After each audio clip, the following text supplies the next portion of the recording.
पहिली तर एक गोष्ट मी स्पष्टपणे सांगू इच्छितो, औरंगजेबाची कबर ही संभाजीनगर जिल्ह्यातील खुलताबादला आहे आणि दंगल होते नागपूरला। आता नागपूरची दंगल भडकवण्यामागे कोण आहे, कोणत्या संघटना आहेत, काय त्यांना आवश्यकता होती?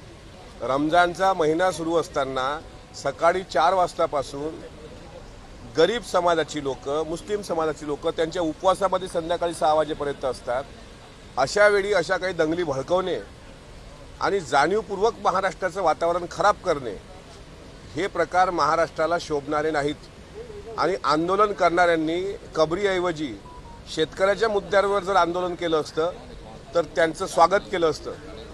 आणि ज्या लोकांनी ही दंगल भडकवली त्यांना माझा थेट सवाल आहे की प्रशांत कोरटकर हा जो नागपूरमध्ये राहिला आणि ज्या प्रशांत कोरटकरनी अलीकडेच छत्रपती शिवाजी महाराजांपासून राजमाता जिजाऊ साहेबांबद्दल अपशब्द वापरले, त्यावेळी ही लोक कुठे होती? छावा चित्रपटामध्ये औरंगजेबाकरवी संभाजीराजांचे हालहाल करून त्यांना मारलं गेलं, हा आपण इतिहास जरी बघितला हे वास्तव आहे। पण अलीकडच्या काळात मस्साजोगचे सरपंच स्वर्गीय संतोष अण्णा देशमुख यांची सुद्धा हत्या करून मारेकरी हसत होते आणि त्यांना अद्यापही न्याय मिळाला नाही। एक आरोपी अद्यापही मोकाट आहे, कृष्णा आंधळे नावाचा, तो पकडण्याकरता जर तुम्ही आंदोलन केलं असतं तर तुमचं स्वागत केलं असतं। याचे पुढे जाऊन सांगतो, परभणीमध्ये एक पाथरवट समाजाच्या विद्यार्थ्याची सूर्यवंशी ज्या प्रकारे पोलीस कस्टडीमध्ये त्याचा मृत्यू झाला, त्याच्या चौकशी करता आंदोलन केलं असतं तर आम्ही समजू शकलो असतो। शेतकऱ्यांच्या मालाचे भाव गडगडले किंवा काल नागरगोजे नावाचे सरपंच शिक्षक यांनी मला वाटतं 18 वर्षापासून त्यांना पगार भेटत नाही, त्याकरता सुसाईड नोट 3 वर्षाच्या मुलीला लिहिली, त्यावेळेस तुमच्या भावना का नाही दुखल्या? त्यावेळेस तुम्हाला वाईट का नाही वाटलं? 3 पानाचं पत्र लिहून एका शेतकऱ्यांनी बुलढाण्यामध्ये आत्महत्या केली, तो विषय महत्त्वाचा नव्हता का? म्हणजे अशा विषयाला बगल देण्याकरता आणि आज तर सभागृहाचं कामकाजच औरंगजेबानी दंगलीवर बंद पडेल, म्हणजे 15 दिवसात सभागृहात एकही चर्चेला मुद्दा शेतकऱ्यांचा न येणं हे मला वाटतं महाराष्ट्राचं दुर्दैव आहे। आणि इथून पुढे आता राहिलेलं जे काही अधिवेशन असेल त्यात तर निदान शेतकऱ्यांबद्दल बोला। नागपूरची दंगल ही महाराष्ट्राला परवडणारी नाही। आरोपी मोकाट आहेत, आरोपींना शोधण्याचं काम पोलिसांचं आहे। इथं तर प्रशांत कोरटकरच पोलिसांच्या संपर्कात असल्याचं काल कळतं। म्हणजे एखादा असा आरोपी, एखादा असा देशद्रोही जो शिवरायांबद्दल अपशब्द वापरतो आणि जे दंगलखोर आहेत ना, त्यांना माझं म्हणणं आहे की औरंगजेबाच्या कबरीचं संवर्धन त्या लोकांनी काही केलं असेल तर दुसरीकडे हिंदू हिंदू म्हणून तुम्ही घेता, शिवाजी महाराजांच्या आईची समाधी पाचाळजवळ आहे, त्याकरता का नाही पुढाकार घेतला? काल परवा एका टीव्ही चॅनलनी माहुली संगम येथील छत्रपती ताराराणीची जी काही उपेक्षा आहे ती दाखवली, त्या डेव्हलपमेंट करता या संघटनेने का पुढाकार घेतला नाही? राजगडच्या पायथ्याशी सईबाई साहेबांची समाधी आहे, त्या डेव्हलपमेंट करता का पुढाकार घेतला नाही? खडगं कायम राहावं आणि त्याचं उदात्तीकरण होऊ नये अशी अनेकांची भूमिका महाराष्ट्रामधली आहे। 300 माझं पूर्ण होऊ द्या। 300 वर्षापूर्वीचा हा जो इतिहास आहे तो इतिहास आत्ता शेतकरी संकटात असताना अशा प्रकारे कबर उकळून टाकण्याच्या वल्गना करणं हे महाराष्ट्राला शोभणारं नाही। आता राहिला तुमचा प्रश्न, ज्या संघटनांनी ह्या दंगली घडवल्या, ज्यांनी त्या मजारवरची चादर काढली, कोणी गाळ्या जाळल्या, कोणी मुसलमानांच्या घरात जाऊन तलवारी घेऊन जाते आणि मग साहजिक आहे एका गटाकडून प्रतिक्रिया आली तर दुसऱ्या गटाकडून प्रतिक्रिया येणं साहजिक आहे। मी कोणाची बाजू घेत नाही, पण एक गोष्ट मात्र स्पष्ट आहे की अशा घडीला ज्या वेळेस महाराष्ट्र आणि महाराष्ट्रावरील शेतकऱ्यांवर महाराष्ट्रातील मोठं संकट असताना अशा प्रकारच्या दंगली महाराष्ट्रात होणं हे अशोभनीय आहे। जे कोणी दोषी असतील त्यांच्यावर कारवाई करा, हे साधारण ठरलेलं वाक्य सर्वच जण म्हणतात की जे दोषी असतील त्यांच्यावर कारवाई करा। अरे पण तो कृष्णा आंधळे अजून सापडत नाही आणि हे दोषी कधी सापडतील? माझा प्रश्न सरकारलाच आहे, सरकारमध्ये असताना ह्या दंगली भडकतात कशा? का आपलं लक्ष नाही याच्यावर? सरकार म्हणून आपली सगळ्यांची जबाबदारी बनते की महाराष्ट्र हा शिवशाहू फुले आंबेडकर यशवंतराव चव्हाण साहेबांचा महाराष्ट्र राहिला पाहिजे।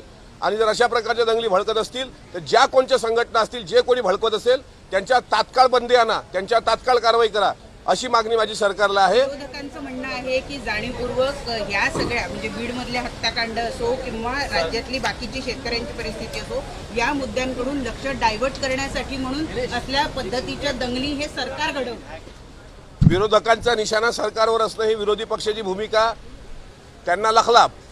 मी सरकारमध्ये आहे, पण माझा सरकारला सवाल हाच आहे की अशा प्रकारच्या दंगली महाराष्ट्रात होणार नाहीत, याकरता आपण काही काळजी घेणार आहोत की नाही. हे परवडणारे नाही आहेत. मग काय होतं, मूळ मुद्द्यावरून लक्ष विचलित होतं. मूळ मुद्दे महाराष्ट्राचे वेगळे आहेत. औरंगजेबाची कबर हा महाराष्ट्राचा विषय आताच्या घडीला असू शकत नाही. नितेश राणे सातत्याने स्टेटमेंट करत आलेले आहेत. कुठेतरी धार्मिक तेढ निर्माण करण्याचा एक प्रकारे त्यांचे काही स्टेटमेंट होते. या सगळ्याचा परिपाक आहे का की आता हे सर्व दंगली उतरायला सुरुवात झाली? हे बघा, त्यांचे सर्व स्टेटमेंट त्यांनी वैयक्तिकरित्या मांडलेले आहेत. आता त्या स्टेटमेंटबद्दल त्यांनीच अधिक खुलासा केला पाहिजे. परवा त्यांनी शिवाजी महाराजांच्या इतिहासासंदर्भात बोललेत ते. मी हा आठवडा संपण्यापूर्वी कालही सांगितलं होतं का इतिहासाची पुस्तकं त्या दोघांना आणून देतो, म्हणजे अतुल भातखळकर आणि राणे साहेबांना, की वाचा ना शिवचरित्रामध्ये काय. तुमच्या चॅनलनी तर बातमी शिवाजी महाराजांच्या पुस्तकात किती मुस्लिम महाराजांच्या सैन्यामध्ये होते हे सगळं तुम्ही दाखवलंय पत्रकार भावांनी. तुम्ही म्हणता म्हणून तसा इतिहास तुमच्या सोयीचा असू शकत नाही. शिवाजी महाराजांचा इतिहास तुम्ही रंगवता तसाही नाही. रियासतकार सरदेसाईंपासून न्यायमूर्ती गोविंद महादेव रानडेंपर्यंत आणि अगदी जयसिंगराव पवार सरांपासून यदुनाथ थत्तेंपर्यंत सर्वांनी शिवचरित्राचा अभ्यास केलाय. त्यामुळे हे सांगतात तसं शिवचरित्र होऊ शकत नाही. म्हणून सर्वांनीच, सरकारमधले मंत्री असो, विरोधी पक्षातले नेते असो, यांची जबाबदारी आहे की आपण महाराष्ट्राच्या सदनामध्ये आहोत. आणि शेवटी एक गोष्ट लक्षात घ्या, सगळ्यांनी, कुठलंही एखादं सरकार स्थापन झालं, मग ते महाविकास आघाडीचं होतं, आता महायुतीचं सरकार आहे, पण या सरकारमध्ये सर्व धर्माला राहण्याचा अधिकार आहे की नाही. हिंदूंना राहण्याचा अधिकार आहे, तसा मुस्लिमांना आहे, ख्रिश्चनांना आहे. हिंदूंच्या होळींवर तर कधी मुस्लिमांनी अटॅक नाही केला. आणि आता जे काही शेवटी काय असते, आतंकवादाला आणि आरोपीला जात नसते. साध्वी प्रज्ञाचं उदाहरण ताजं आहे मालेगावमधलं. ते काय हिंदू होते की मुस्लिम होतं हा प्रश्न नाही, पण ज्या पद्धतीचे बॉम्बस्फोटाचे खटले निकाली लागायला सुरुवात झाली किंवा समोर नावं यायला लागली, यामध्ये हिंदू मुस्लिम विषय येत नाही. विषय येतो महाराष्ट्रात कायदा आणि सुव्यवस्था ही अबाधित राहावी. त्याकरता मंत्र्यांनी सुद्धा, आमदारांनी सुद्धा जबाबदारीनं बोललं पाहिजे. अशा प्रकारे दोन्ही समाजात तेढ निर्माण होईल असं वक्तव्य कोणी करू नये. पूर्वजन्मामध्ये छत्रपती शिवाजी महाराज होते, तुलना केली आहे महाराजांसोबत. प्रदीप पुरोहित असं भाजपच्या खासदाराचं नाव आहे लोकसभेमध्ये. आता असं आहे, ज्याला जे काही बोलायचं असते ते बोलतो, पण छत्रपती शिवाजी महाराजांची तुलना ही फक्त छत्रपती शिवाजी महाराजांसोबतच होऊ शकते. शिवाजी महाराजांची बरोबरी करणारा कोणीही जगात दुसरा नाही. आणि हे जर तो बोलला असेल संबंधित खासदार, तर ते मोदीजींना सुद्धा पटलेलं नाही. कारण मोदीजींनी कधी स्वतःची तुलना शिवाजी महाराजांसोबत केली नाही. पण त्यांच्या पक्षात असे काही अर्ध्या हळकुंडानं, आता तो टी राजा, तो तिकडून आला आणि कबर काढतो म्हणते. तुझ्यात हिंमत आहे तर तू सबर हो ना सर्वात. ज्याला औरंगजेबाची कबर काढायची आहे ना, त्याच्या हातात कुदळ फावलं द्या आणि त्याला म्हणा तू सर्वात सबर हो.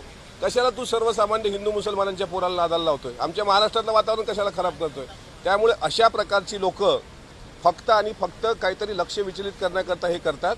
नरेंद्र मोदीजींनी स्वतः शिवरायांची तुलना स्वतःसोबत केली नाही, पण अशी तुलना जर कोणी केलं असेल तर तो महामूर्ख आहे. कायदा व सुव्यवस्था केली जातात. छत्रपती शिवाजी महाराजांसोबत नरेंद्र मोदींची तुलना ही काय आत्ताची नाहीये, परंतु अनेक वक्तव्य भाजपच्या नेत्यांकडनं होतात, त्यांच्या बॅनरबाजी, पोस्टरबाजीमधनं होतात. एखादा नवीन इतिहास भाजपकडनं बनवू पाहतोय का, असा प्रश्न निर्माण होतो. तो प्रश्न तुम्ही भाजपलाच विचारा.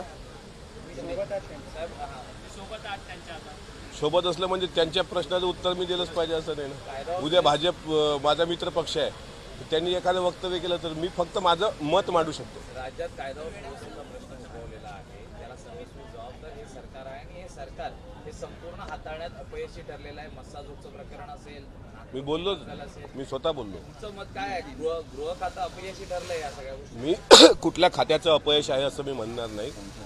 आणि हे बघा, सरकारच्या काळामध्ये अनेक काळात अशा घटना आहेत की अनेक काळात अशा दंगली घडल्या, पण दंगली घडल्यानंतर सुद्धा अशा दंगली परत घडू नये याची जबाबदारी घेणं हे सरकारचं काम असतं. तुम्ही जे मुद्दे मांडलेत ते अगोदरच मी बोललेलो आहे. महाराष्ट्राचे मूळ मुद्दे हे वेगळे आहेत. महाराष्ट्राचा सर्वात पहिला महत्त्वाचा मुद्दा आहे शेतकऱ्याच्या बाबतीतला, आणि दुर्दैवानं 15 दिवसांपासून शेतकऱ्याची चर्चा सदनामध्ये होत नाही. याचा मला अत्यंत मनापासून एक शेतकऱ्याचा पुत्र म्हणून खेद वाटतो. काल संजय राऊत यांनी सांगितलंय की 7 ते 8 मंत्री आहेत सरकारचे ज्यांचा परफॉर्मन्स चांगला नाही आणि त्यांची विकेट पडणार आहे येत्या 6 महिन्यामध्ये. कोणी म्हटलं? संजय राऊतांनी. संजय राऊतांना माहीत, आता काल सुप्रियातांनी 1 सांगितलं, संजय राऊतांनी 8 सांगितले, आणखी कोणी 10 सांगेल.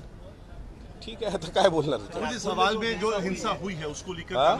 अमोल हा?